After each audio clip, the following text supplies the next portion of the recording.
So my name is Dr. Benjamin Montemayor, and I'm an assistant professor in the Department of Health Behavior at Texas A&M University School of Public Health.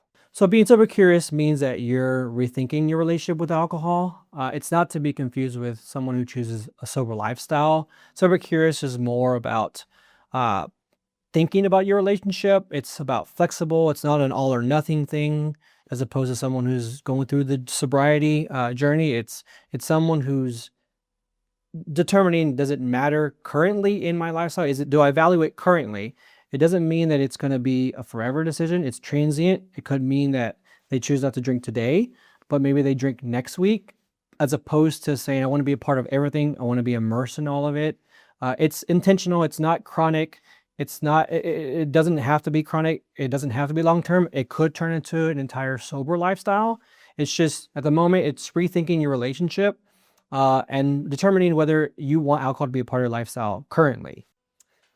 So the most clear and obvious benefit is a reduced likelihood for alcohol use disorder. And that is like a long-term down the road for most people who are at risk of drinking too much and being diagnosed with an AUD. But the most likely and the obvious benefit is a less likelihood of an alcohol use disorder, which is a chronic condition characterized by unable to quit alcohol use. You can't control how much you drink, and then that leads to a lot of personal, financial, and health consequences. But some of the shorter term benefits that really might sell people on a sober curious lifestyle are just, the ones that might resonate with them the most because they're so short term is they get better sleep. Alcohol has a lot of biological mechanisms that interrupt sleep processes at night, which then kind of chops up your overall nightly sleep into small micro sleeps, which is uncomfortable for a lot of people. It means less rest overnight. Improved mental clarity. With that biological changes, you also have psyche changes, and some of those like chronic, always kind of feeling like you're not at your full functioning. Improved physical mental health overall. But honestly, it's also, if you want to go in the interim, like next day, it's no hangovers. And as much as that sounds like, that's maybe not be as academic as people are used to, when you're hungover, you're absent more from things like work, school, just day-to-day functioning of being there for family, being there to do important things that you might not be able to because you're physically sick. And being hungover it manifests as you laying in bed all day, you're trying to recover from this, or being not fully present with things that are going on. So those are some sort of short-term and long-term effects of alcohol use. So Gen Z is more intentional with determining what they do with their day-to-day lifestyle. They're more intentional with their sleep, their overall well-being, and they're making decisions based on that decision, based on their whether they want to use alcohol use, is pretty much expecting like what's going to happen to me if I do. It's not to say that previous generations also weren't looking at like these expectations, like if I drink too much, what does my next day look like? It's just more so that this generation is the first generation to essentially grow up with technology and media and the internet. And it's been around the entirety of their lives. And that's unfettered access to anything that they want to know about it, including alcohol use and what happens if you drink too much and how does it interrupt your sleep, health, anything that's associated with that.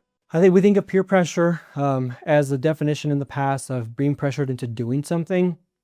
Young adults now are more so familiar with like something called FOMO, which is the fear of missing out. There's a fear of missing out of not engaging with, going out at night to a friend's house, to a party, to a bar. It's that anxiety you get of what am I missing if I'm not there? It's not the old adage of being pressured into doing something, but it works both ways. And there's a fear of missing out on feeling good the next day. It's people who say, if I consume alcohol tonight, and let's say I overconsume, or you just have a low threshold, a low tolerance, are you going to be missing out on the workout the next day?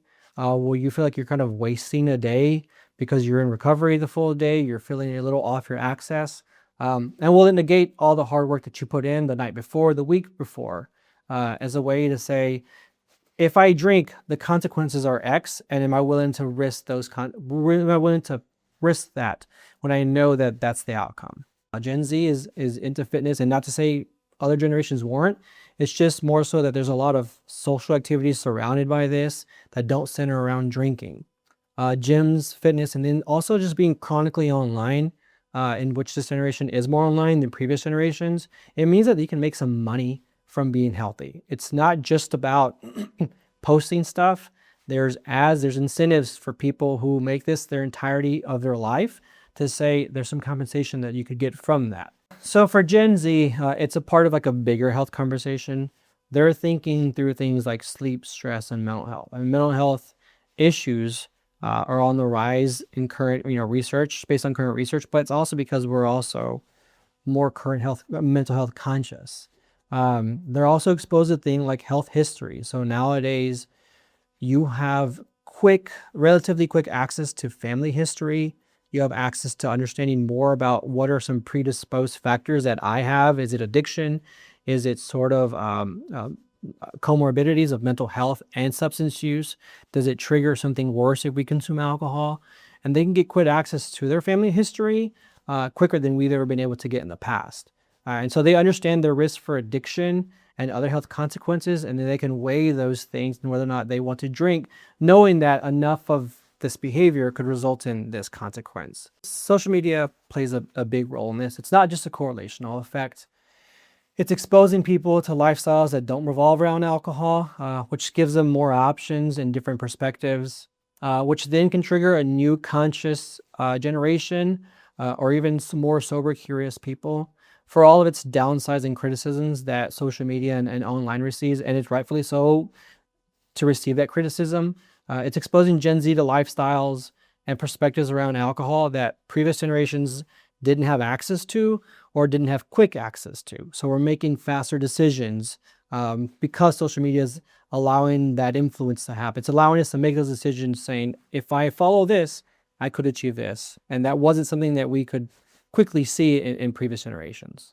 What's really changed is that alcohol is no longer the default. It's a choice that people are making based on an access of information that didn't exist in the past.